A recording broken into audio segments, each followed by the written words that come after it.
Indri dan aku Aulia Putri. Sore ini kita akan membahas topik yang sangat penting nih untuk Indonesia. Nah, topiknya yaitu gimana sih cuaca ekstrim dan bencana alam itu mempengaruhi ketahanan nasional Indonesia. Sebelumnya, ketahanan nasional itu bukan hanya soal ketahanan militer, tetapi juga ketahanan nasional mencakup ketahanan ekonomi, sosial, politik, lingkungan, hingga psikologis masyarakat. Dan bencana alam itu salah satu faktor terbesar yang dapat mengguncang stabilitas tersebut. Nah, mari kita bahas lebih lanjut bersama teman-teman kita nih. Oke, untuk memahami dampaknya pada ketahanan nasional, kita perlu memahami dulu nih mengapa cuaca ekstrim makin sering terjadi. Nah, ada 3 faktor penyebabnya. Mungkin teman-teman bisa bantu jawab nih. Oke, jadi faktor penyebab cuaca ekstrim yang pertama itu perubahan iklim global ya. Pemanasan global ini kan menyebabkan kemarau kita itu berkepanjangan gitu, seperti beberapa bulan yang lalu itu kita kan harusnya udah musim hujan nih tapi masih panas banget. Terus juga ini pemanasan global ini membuat es yang ada di kutub itu kan mencair ya. Jadi itu volume air di laut itu jadi bertambah dan itu menyebabkan banjir juga gitu. Suhunya juga kan kita kayak kalau meningkat kita juga kepanasan banget ya, apalagi di sekarang ini. Terus untuk faktor yang kedua yaitu letak geografis Indonesia. Indonesia ini kan terletak di 3 lembar besar dan berada di zona tropis. Jadi memang rawan untuk gempa bumi, tsunami, lalu letusan gunung berapi seperti yang terjadi di Gunung Semeru kemarin. Lalu ada banjir, badai, dan tanah longsor itu juga baru terjadi tuh di Cilacap sama Banjarnegara ya. Selanjutnya faktornya itu ada kerusakan lingkungan akibat ulah manusia ya. Pastinya kita kan manusia itu memang perusak ya di bumi ini ya. Kan kita membuang sampah sembarangan di sungai, di laut, itu kan akan menyebabkan banjir. Lalu juga alih fungsi lahan, itu yang tadinya hutan dibangun jadi bangunan. Harusnya kalau alih fungsi lahan itu kita nanam kembali pohon jadi biar tidak longsor gitu. Oh, jadi di sini penyebab dari cuaca ekstrim yang terjadi di Indonesia itu pertamanya ada perubahan iklim, terus ada juga letak geografis Indonesia yang katanya panas banget itu ya Mbak ya. Lalu ada kerusakan lingkungan akibat aktivitas manusia. Ini berarti kita harus sering-sering jaga alam kita ya teman-teman. Oke, sekarang masuk nih ke ini pembahasannya. Gimana sih cuaca ekstrim itu dan bencana alam mengancam ketahanan nasional Indonesia? Oke, bencana alam di Indonesia ini hampir mempengaruhi ke semua aspek ketahanan nasional. Bisa dari ketahanan sosial, ini adanya gangguan pada kehidupan masyarakat.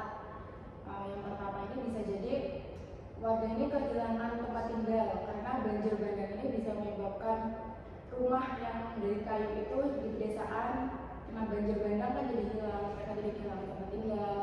Kemudian muncullah konflik sosial akibat kerebutan lahan, air dan bantuan, dan rasa aman mereka itu jadi terganggu gitu loh. Kemudian ada ketahanan ekonomi yang hampir merugikan hingga triliun rupiah ya.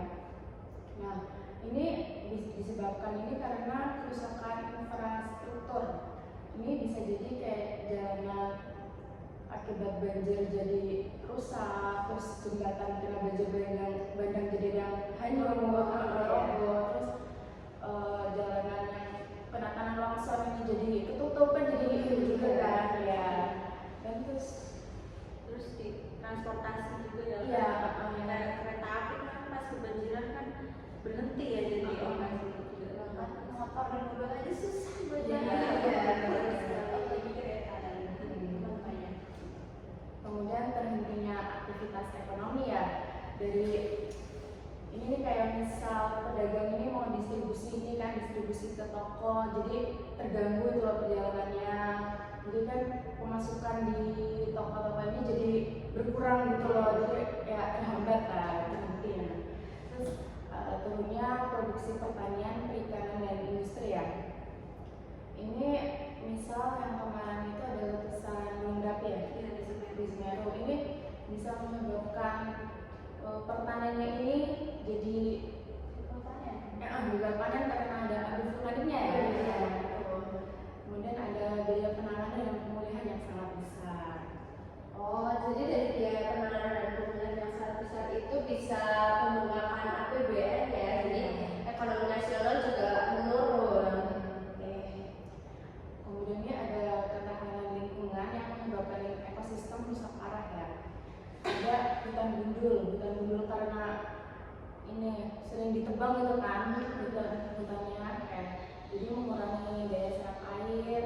Kemudian ada tanah yang kehilangan kesuburan, serta yang terakhir ini ada ekosistem pesisir hancur akibat abrasi atau tsunami. Oh iya, jadi kalau lingkungannya nggak stabil, negara akan semakin rentan nih bencana di masa depan. Bahkan sekarang juga udah kelihatan tuh yang bencana di mana-mana, yang banjir karena longsor. Tadi yang disebutin bahasnya juga ada letusan gunung berapi.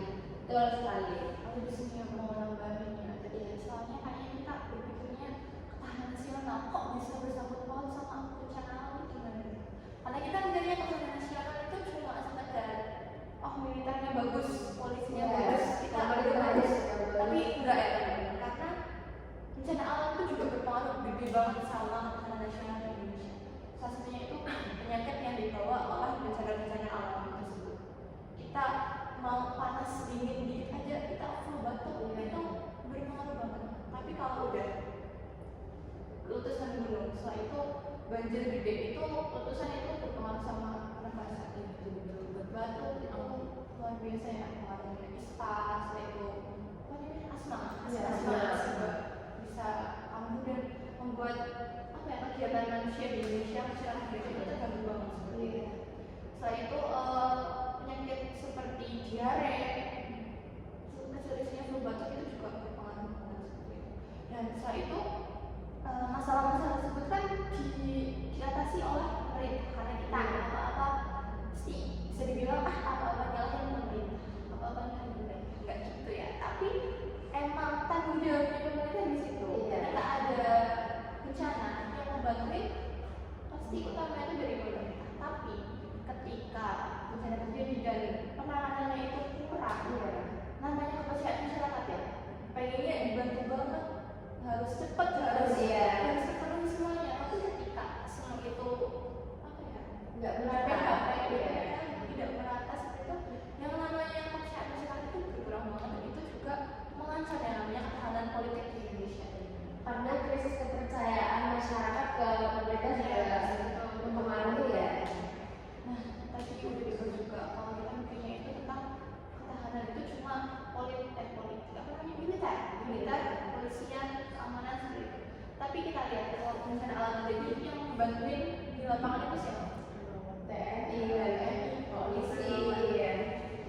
Nah, ketika itu terjadi yang namanya fokus dari militer yang harusnya menjaga keamanan negara itu jadi terpecah seperti itu. Keamanan itu juga terganggu akibat hal-hal seperti itu. Jadi kita nggak bisa berpikir seperti bencana kok bisa sih mengancam ketahanan nasional, kok bisa cuma banjir bisa mempengaruhi ketahanan nasional itu. Kita harus berpikir lebih luas dari itu ya. Itu mengenai dampak dari bencana tersebut.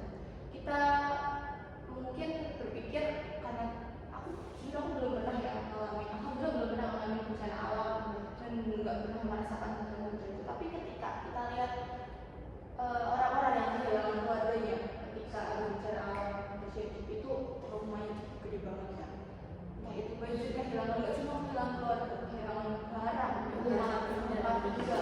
Setelah itu mungkin pekerjaannya juga bisa terganggu. Itu juga mempengaruhi ketahanan psikologis karena psikologis itu juga berpengaruh banget ya. Selain dari fisik, psikologis itu berpengaruh. Jadi ketahanan nasional itu nggak cuma tentang tadi militernya aja, tapi ketika masyarakatnya terganggu psikologisnya itu juga bisa menjadi celah ya untuk mengancam ketahanan nasional. Ya, seperti itu. Berarti dari trauma, kecemasan, dan rasa tidak aman juga memperdaya juangnya masyarakat gitu ya. Jadi mempengaruhi semua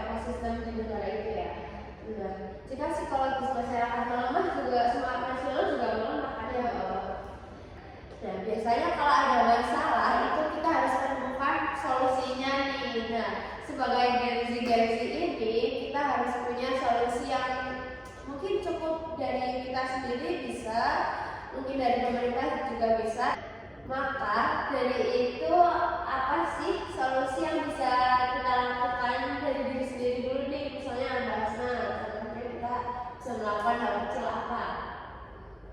Pertama kita bisa ngasih opini buat pemerintah ya, karena kan ini ketahanan negara pasti berpengaruh ke pemerintah juga.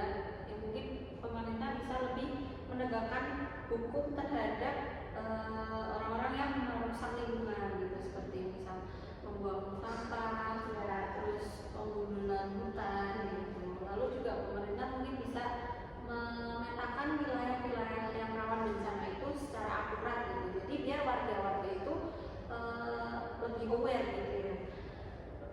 Kemudian dari pemerintah itu mungkin bisa membangun infrastruktur yang lebih kuat gitu. Kayak di Jepang itu kan mereka sering terjadi gempa bumi ya, tapi mereka itu bangunannya tuh kokoh banget gitu.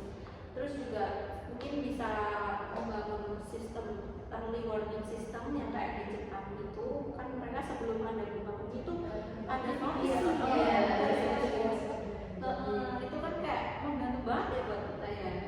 Terus juga mungkin kita sebagai warga ya, nggak cuma dari pemerintah, itu kayak menanam pohon lebih banyak lah ya, karena kan jika daya serap airnya banyak itu kan nggak terjadi longsor dan Bisa banjir juga ya. Itu hal kecil tapi berpengaruh banget Ya. terus juga kita bisa mempelajari mitigasi bencana kan, kayak kita kemarin kan KSK kita diajarin mitigasi bencana. Jadi misal kita nggak mengandalkan misal dari yang awal sampai yang tadi kayak penanganannya kok telat banget, jadi kita bisa mitigasi bencana sendiri. Oke, mungkin bisa ditambahin dari ya, bisa jadi untuk masyarakat ya solusinya. Masyarakat tuh yang paling membantu kalau ada bencana alam juga ya. Kita dari diri sendiri juga harus mencoba menanggulangi masalah ini. Ya, itu bisa jadi yang pertama itu dengan jaga kebersihan lingkungan, mulai lingkungan sekitar dulu nih. Kayak misal buat mencegah banjir kan bisa kayak sampah-sampahnya diambil, ya kan, nggak membuang sampah sembarangan, terus juga nggak menebang pohon, gitu kan. Terus mengikuti edukasi dan simulasi bencana. Ini kita bisa ikutin kayak simulasi-simulasi gitu yang dari RT atau mana gitu yang bisa kita ikuti. Iya, bisa diselenggarakan. bisa diikutin dari kegiatan RT atau desa gitu. Kita bisa diskusi tentang ini, edukasinya, terus tidak membangun rumah di zona merah. Itu kan biasanya kadang ada orang yang bangun rumah tuh di pinggir sungai banget sih, padahal itu kan kawan hanyut gitu kalau sungainya lagi pasang. Iya. Terus juga bisa melestarikan hutan, sungai, dan pesisir pantai. Oh iya, berarti dari perubahan kecil itu tuh sebenarnya sangat berarti ya bagi masyarakat dan bahkan bagi ketahanan nasional negara nih. Oke, kemudian bahwa mungkin punya solusi Solusi dari pemerintah dan masyarakat juga. Karena kita adalah mahasiswa pendidikan ya. Iya. Jadi kita lihat dari sisi pendidikannya. Jadi pertama itu tentang literasi ya, literasi mengenai bencana di sekolah itu menurutku masih kurang bagus ya, karena kita belajar tentang mitigasi bencana itu kayak jauh ya. berapa tuh di berkuliah Dan itu ekstra ya, bukan langsung ke pelajaran. Iya, itu mengenai apa nih namanya? Misalnya ada sakit penanganan pertama itu apa ya? PP Yang pertolongan pertama-pertamanya itu juga menurutku itu penting banget untuk diterapkan lebih, dan itu bisa mendukung banget ya ketika terjadi bencana itu minimal kita bisa menyelamatkan diri sendiri dulu deh. Berarti dari solusi teman-teman tadi nih kita bisa tiru tuh dari yang nggak boleh buang sampah sembarangan, terus menanam pohon, atau bahkan bersih-bersih lingkungan sekitar kita. Kayak kalau kita lihat ada sampah nih, kita bisa ambil, kita buang di tempat sampah. Dari semua solusi yang sudah disampaikan teman-teman aku nih, itu semua juga upaya memperkuat ketahanan nasional secara menyeluruh. Terima kasih sudah mendengarkan kami. Sampai jumpa di episode selanjutnya. Tetap jaga lingkungan, jaga diri, dan jaga Indonesia. Bye-bye.